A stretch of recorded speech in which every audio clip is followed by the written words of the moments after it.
तो दर्शन की छवि भी मुझे बताते हैं, यद्यपि इसको भी नहीं बताना चाहिए। इतना प्रेम करते हैं। अच्छा मैया, इतना प्रेम करते हैं, लेकिन मैया तब तो ये भी जरूर बताया होगा ना कि जो उनके गले में मुंडमाला है वो किसकी है?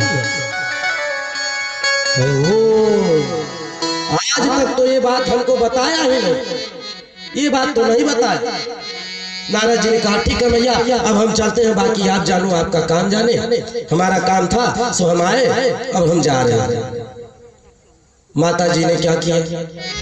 सुंदर वृक्षों को त्याग दिया, मलिन वस्त्र पहन लिए, केसों को खोल दिया और कूप भवन में जाकर के पड़ गई। नारद जी महाराज जा रहे हैं तो शंकर भगवान ने देखा कि नारद जी पधारे। अरे महाराज, बड़ा सौभाग्य आपका दर्शन हुआ। हाँ प्रभु, अब सारी बातें हो गई, अब हम चल रहे हैं, और लेकिन आश्रम पे जाइएगा, माता जी ने आपको याद किया। भगवान ने कहा जब आप आए हैं तो माता जी याद तो करेंगी। आकर के देखते हैं तो माता श्री पहुंची हुई है कूप भवन में। गए, क्या बात है? कहे अरे आप बहुत बड़े कपटी हो, मैं तो समझती थी खाली आपका शरीर काला है, लेकिन मैं देख रहा हूं कि आपका दिल भी काला है। कहे मैंने आज तक तो कोई कपट तुमसे नहीं किया, फिर ऐसा बात क्यों बोल रही हो?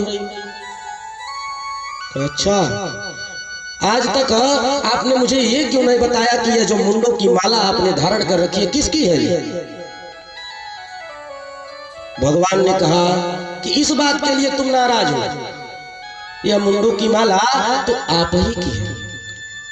मैं आपसे इतना प्रेम करता हूं कि जब जब आप अपने लीला को संपन्न करके और शरीर का त्याग करती हैं तो आपकी याद बनी रहे, इसलिए मैं आपके मुंडों की माला अपने गले में सजाए रखता हूं। जितने आपके जन्म हुए हैं, जितने आपने अवतार लिए हैं, जिन जिन कारणों से लिए, और जब उसको त्यागा है तो मैंने आपकी याद में उसका मुंडमाला बना करके अपने गले में धारण कर लिया। कहा अच्छा, तब तो आप महाकपटी हो। कहा अब क्या हुआ? बोले मैं बार बार मरती हूँ, आप क्यों नहीं बार बार मरती हो? ये कोई बात हुई कि मैं ही मरूं? भगवान शिव ने कहा कि देखो, मैं इसलिए नहीं मरता क्योंकि मैंने एक अमृत का पान किया है। अमृत का पान, तो अमृत मुझे क्यों नहीं पिलाया? तब तो आप और भी बड़े कपटी हो।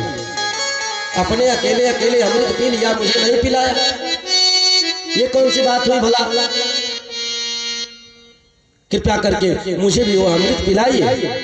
भगवान ने कहा ठीक है, मैंने भागवत रूपी अमृत का पान किया है, इसलिए मैं कभी मरता नहीं। चलो आज मैं तुझे वह अमृत पान कराता हूँ, लेकिन ध्यान रखना भागवत की कथा सन्मुख बैठ करके सुननी चाहिए, इधर उधर पीछे से घर में से नहीं सुननी चाहिए। भागवत की कथा में बीच में से उठना नहीं चाहिए, बीच बीच में व्यर्थ की बातें नहीं बोलनी चाहिए। यदि बोलना है तो राधा माधव सरकार की जय, भगवान नाम का संकीर्तन करो। तीसरा भागवत में